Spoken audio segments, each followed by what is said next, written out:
बाजार का 18 साल से ज़्यादा लंबा गहरा अनुभव रखने वाले आशीष जी हमारे साथ हैं। इस वक्त एमडी हैं आप जेएम फाइनेंशियल्स के, और इसके अलावा कई दिग्गज संस्थानों में बड़े पदों पर काम करने का अनुभव है और पेशे से आप है चार्टर्ड अकाउंटेंट भी। आशीष जी, गुड मॉर्निंग, बहुत बहुत स्वागत है आपका। धन्यवाद हमें समय देने के लिए। सबसे पहले बाजार के मूड, माहौल और आउटलुक पर भी एक आपसे राय लेना चाहता हूँ। कैसे देखें इस माहौल को? क्या तेजी की उम्मीद रखना ठीक है? बाजार का डायरेक्शन समझाएं sir. Very good morning Anil ji, और गुरु गुरु पूर्णिमा की सभी को बहुत बहुत शुभकामनाएं। तो अनिल जी, बिल्कुल देखिए, बहुत अच्छे समय पे डिस्कशन एक हो रहा है, क्योंकि हम देख रहे हैं एक तरफ जहां पर पे ग्लोबल मार्केट्स में एक केओस इस समय पे बना हुआ है। कॉस्पी करीब 35 से 40% ऊपर से नीचे जा चुका है।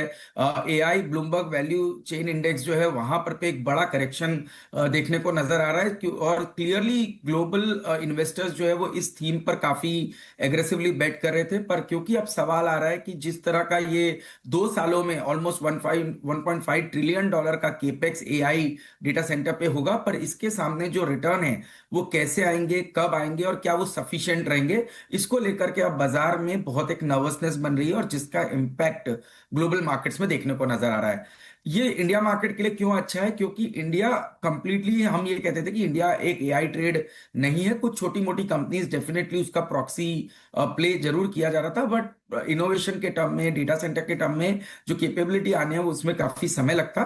तो इंडिया को काफी इग्नोर किया गया था पिछले कुछ 2 सालों के अंदर में। अब आप देख रहे हैं कि जैसी AI Bloomberg AI value chain index correct हुआ, उसी करेक्शन के साथ आईटी के अंदर में करीब 15 से 16% का इजाफा नीचे के स्तर से हमें पिछले 1 महीनों के अंदर में आईटी के शेयरों में देखने को नजर आया।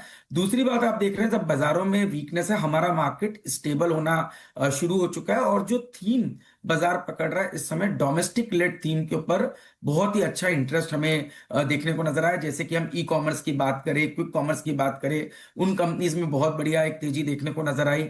आपने देखा किस तरह से जो हॉस्पिटल सेक्टर है उनके अंदर में बढ़त आ रही है, क्योंकि यहां पर पे एबिटा मार्जिन का एक्सपांशन हो रहा है। तो डोमेस्टिक लेड जो ग्रोथ है उसके ऊपर मार्केट काफी फोकस कर रहा है, और कहीं ना कहीं ये हमें लगता है हमारे मार्केट्स के लिए पॉजिटिव साइन के इंडिकेशंस नजर आ रहे हैं। बाजार पॉजिटिव ज़्यादा नजर आ रहा है इस वक्त। ये सारे के सारे संकेत तेजी की तरफ इशारा करते हुए दिख रहे हैं। नौकरियों का सीजन भी अब तक ठीक ठाक रहा है। आशीष जी बताएं, कहाँ आपको रिजल्ट्स पसंद आते दिख रहे हैं? कौन से सेक्टर्स नंबर्स के बाद मजबूत नजर आ रहे हैं? जी।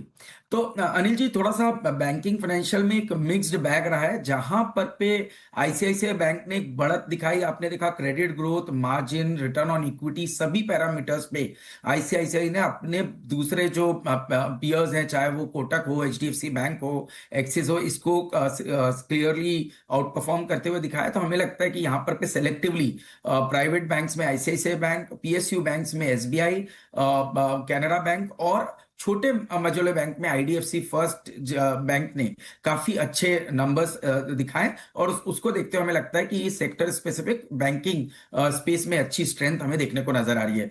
दूसरा है एनबीएफसी का स्पेस, जहां पर पे चाहे हम श्रीराम फाइनेंस की बात करें, जिसने ऑलमोस्ट 10% का निम्स हमें दिखाया। हम हमारा मानना है कि आने वाले 3 सालों में एम ग्रोथ ऑलमोस्ट 18% की होती हुई नजर आएगी, और कॉस्ट ऑफ बोरोइंग एमईएफजी के आने के बाद कम होगी। तो श्रीराम फाइनेंस जैसे स्टॉक, आदित्य बिरला कैपिटल जैसे स्टॉक जो है वो बड़े बेनिफिशियरी एनबीएफसी स्पेस में देखने को नजर आ सकते हैं। दूसरा जो स्पेस हमें काफी इंटरेस्टिंग लग रहा है, जैसे हमने कहा, पूरा इंटरनेट और जो आपका क्विक कॉमर्स का जो थीम है वो काफी अच्छा लगता है।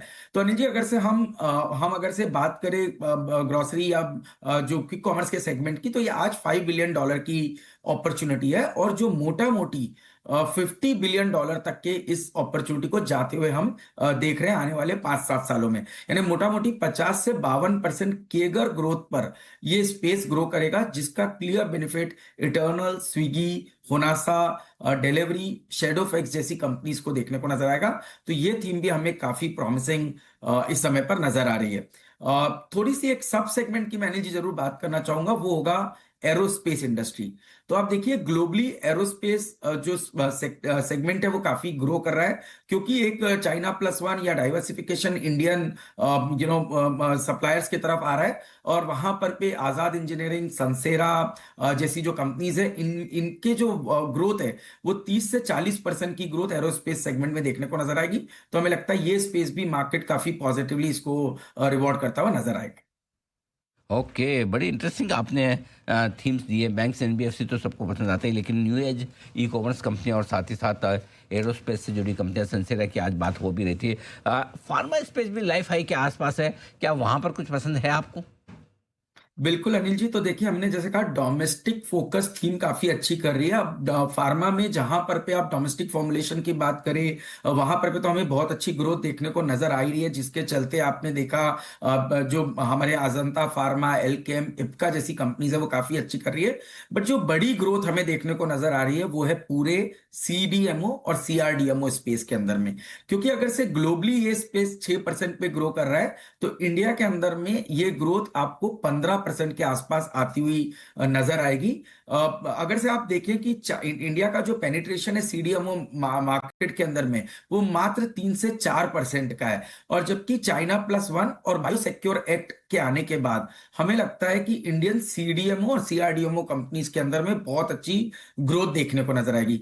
और ये ग्रोथ सिर्फ वॉल्यूम लेड नहीं रहेगी, क्योंकि अब हम एपीआई से कहीं ना कहीं कॉम्प्लेक्स जेनेरिक्स और बायो सिमिलर्स और बायो सेगमेंट के अंदर में भी एंटर कर रहे हैं, और जिसमें हमें लगता है कि बहुत अच्छी मार्जिन प्रोफाइल भी इन कंपनीज की ग्रो होती हुई नजर आएगी। तो ऐसे में हमें लगता है Divi's lab, Laurus, Sai life, Navin fluorine जैसी जो कंपनीज है वो बड़े बेनिफिशियरी रहेगी इस बड़े सेक्टर टेलविंड की, जो इस सीडीएमओ स्पेस में देखने को नजर आ रही है। तो डिवीज लॉरस जैसी कंपनियों में बढ़िया एक्शन यहाँ पर बन सकता है। और कोई सेक्टर थीम है जो आपको पसंद है? बिल्कुल अंजी, तो देखिए फिर उसके बाद हम कुछ वायर्स एंड केबल सेगमेंट पे काफी पॉजिटिव है, क्योंकि ये पूरा जो स्पेस है ये पूरी तरह से प्रॉक्सी प्ले है। कल हम अगर से रियल एस्टेट सेक्टर की तेजी की बात करें, केपेक्स की बात करें, सेमीकंडक्टर की बात करें, डेटा सेंटर की बात करें, इन सभी सेगमेंट का जो एक प्रॉक्सी प्ले होगा वो होगा आपका पूरा वायर्स एंड केबल सेगमेंट। तो हमने देखा किस तरह से ऑप्टिक फाइबर सेगमेंट में भी बड़ी तेजी आई, जैसे डेटा सेंटर की स्टोरी की बात शुरू हुई। तो अगर से इकोनॉमी 6 से 7% ग्रो होगी, हमारा मानना है वायर्स एंड केबल्स का जो सेगमेंट है वो 12 से 14% की ग्रोथ दिखाएगा। और क्योंकि यहां पर पे भी अनऑर्गेनाइज से ऑर्गेनाइज्ड एक सेक्टर शिफ्ट हो रहा है, तो जो लार्जर प्लेयर्स हैं इस सेगमेंट के, वो आपको शायद उनकी उनकी जो growth, volume plus value growth 15 से 16% के आसपास आती हुई नजर आएगी। और जब कॉपर में एक बहुत बड़ी तेजी आई, उसके बावजूद भी हमने देखा कि margin profile wires and cables companies की बहुत ही इंटेक्ट रही। ये शो करता है कि इन्होंने अपने जो रॉ मटेरियल के इन्फ्लेशन हो उसको बहुत अच्छी तरह से कस्टमर को पास ऑन किया। इसका मतलब हमेशा मार्जिन में भी एक आपको अच्छी स्टेबिलिटी देखने को नजर आएगी। तो हमारा ये मानना है कि वायर्स एंड केबल सेगमेंट में पॉलीकैब, आरआर काबल, अपार इंडस्ट्रीज जैसी कंपनीज जो है, और इवन केआई इंडस्ट्रीज, ये कंपनीज हमें लगता है कि आने वाले 3-5 सालों में भी एक अच्छी डबल डिजिट की ग्रोथ आपको करते हुए, अर्निंग की और साथ साथ प्राइस की करते हुए नजर आ सकते हैं। बिल्कुल ठीक बात है। ये है पूरा का पूरा एक्शन आपके लिए इन्वेस्टमेंट के लिहाज से आशीष जी को पसंद आता है। आशीष जी, बहुत बहुत धन्यवाद आपका। आपने समय दिया और विस्तार से बाजार के डायरेक्शन, रिजल्ट सीजन और इन्वेस्टमेंट्स के मौकों पर आपने अच्छे से हमारी दर्शकों को guidance the. Thank you so much sir, बहुत बहुत बहुत बहुत धन्यवाद अनिल जी।